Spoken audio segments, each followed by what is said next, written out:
National film awards లో సత్తా చాటిన సౌత్ సినిమా ఉత్తమ చిత్రంగా అట్టం, బెస్ట్ హీరోగా Rishab Shetty, Nithya Menen, Manasi Parekh best heroine award, ఉత్తమ ప్రాంతీయ చిత్రంగా కార్తికేయ 2 అని చెప్పేసి ఒక ప్రధాన వార్త చూసుకోవచ్చు.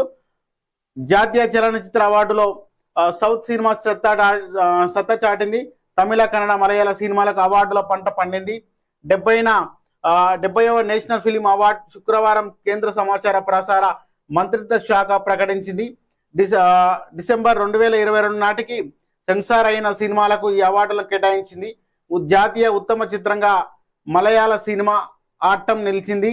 ఉత్తమ ప్రాంతీయ చిత్రం తెలుగుగా కార్తికేయ 2 అవార్డు వరించింది. కాంతార సినిమాలో అద్భుత నటన కనబరిచిన కన్నడ నటుడు రిషబ్ శెట్టి బెస్ట్ హీరోయిన్ గా ఎంపికయ్యారు. Nithya Menen, Manasi Parekh best heroine award share చేసుకున్నారన్నట్టు ఒక ప్రధాన వార్త చూసుకోవచ్చు. నేషనల్ ఫిలిం అవార్డులో తెలుగు చిత్రానికి ఒక అవార్డు దక్కిందని చెప్పేసి కూడా ఒక ప్రధాన వార్తగా మనం చూసుకోవచ్చు.